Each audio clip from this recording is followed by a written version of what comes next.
Oh, shut up, Mitt Romney. I don't want to hear it. I don't. I mean, I stumbled upon this piece in the New York Times over the weekend from former presidential candidate and U.S. Senator Mitt Romney, and it's headlined, "Tax the Rich Like Me."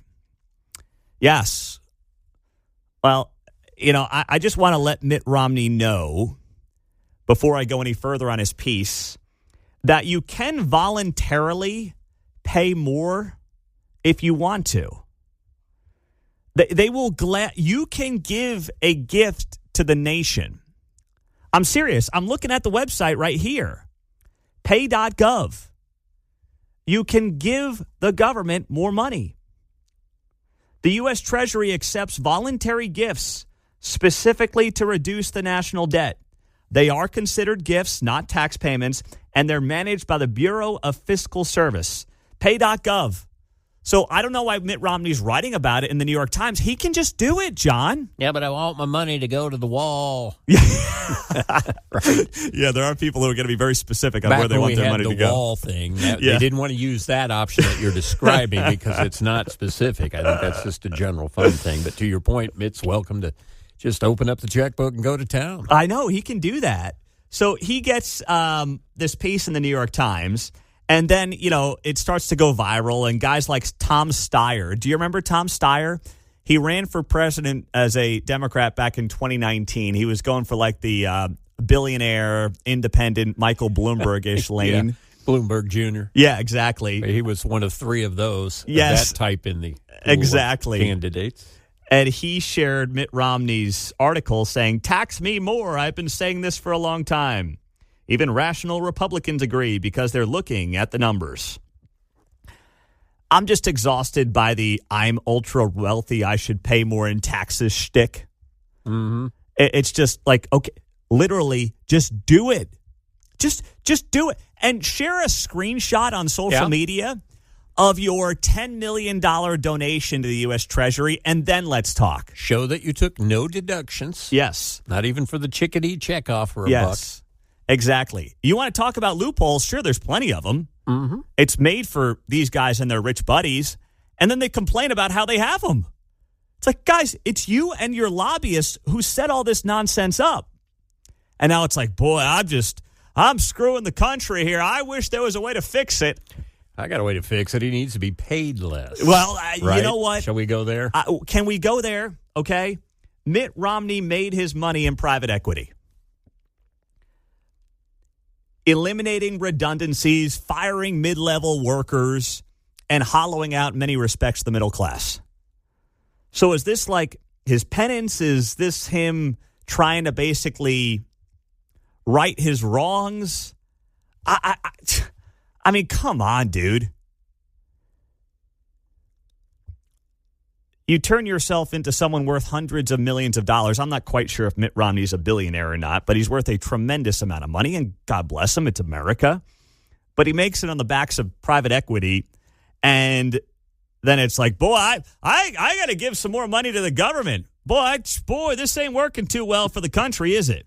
He hadn't earned enough money to change his name, I guess. Phil Romney, come on, man. Mitt. I will give him 1 point here in this New York Times piece that was fairly good. And it's about Elon Musk. And it's not directed just at Elon Musk, but it really applies to anybody. But before I say this, I will preface it by saying, for the Elon Musk haters, he paid the single largest tax bill in history of $11 billion in 2021. I think that's paying his fair share, don't you? $11 billion. I would say so. To the federal government. Which then, by the way, he's created thousands of jobs. Those thousands of workers have also paid billions of dollars to the government. So let's pump the brakes on Elon. But there is one loophole here that old Mittens brings up that I think is a good point. He writes here, for example, the cavern of the capital gains tax treatment at death for those with enormous estates. He said, let's use a hypothetical scenario of Elon Musk. If he had originally purchased his Tesla stock for, say, $1 billion and held it until his death, and it was then worth $500 billion, he would never pay the 24% federal capital gains tax on the $499 billion in profit. Why? Because under the tax code, capital gains are not taxed at death. The tax code provision, known as step up in basis, means that when Elon Musk's heirs get his stock, and the guy's got like 37 kids, so he's, only going to give each one like $20 billion each. I mean, you got to take it easy there, Elon, with the kids. They're going to go poor. They are treated as if they purchased it for $500 billion. So no one ever pays taxes on the $499 billion in capital gains ever if those stocks are just transferred directly to his heirs. Now, is that a loophole that maybe should be looked at? Sure. But Mitt Romney needs to be much more critical of the spending in this country than the taxing in this country. Over the last few years, the government has taken in more money than it's ever taken in. After Trump's tax cuts in 2017, government revenues, federal government revenues, set records. So you can't sit here and tell me, Trump's not taxing the rich enough, or Republican or whoever. I mean, it's both parties at this point, right? I mean, Biden could have increased taxes. He didn't. Could have done it. I mean, in 2021, he had the House and the Senate and the White House, obviously, and they chose to keep Trump's taxes from 2017 in place. They didn't touch them. Now, those taxes were set to expire this year. That's what Republicans had to extend in the big, beautiful bill. But Democrats never actually seriously looked at raising taxes because I think deep down, many of them knew that it was good for the bulk of the American people and that the problem was never about spending. When you're setting records for revenue you're bringing into the Treasury, you don't have a revenue problem. You have a spending problem. You have programs like Social Security and Medicare and Medicaid that are going to drive this country off a cliff and are going broke and are not going to be there for future generations unless you want to sit there and talk about $100 trillion in debt. And considering we're almost halfway there right now at $38 trillion in debt, maybe we're not all that far off. Maybe that's a reality in my lifetime, at least. Not sure, about some of yours, but in my lifetime, maybe I'll see $100 trillion in debt. And maybe Mitt Romney wants to also point out while he's at it that if you care about the average person in the middle class, the fact that we spend so much more than we take in is part of the reason that inflation, while coming back to reasonable numbers, is still largely out of control.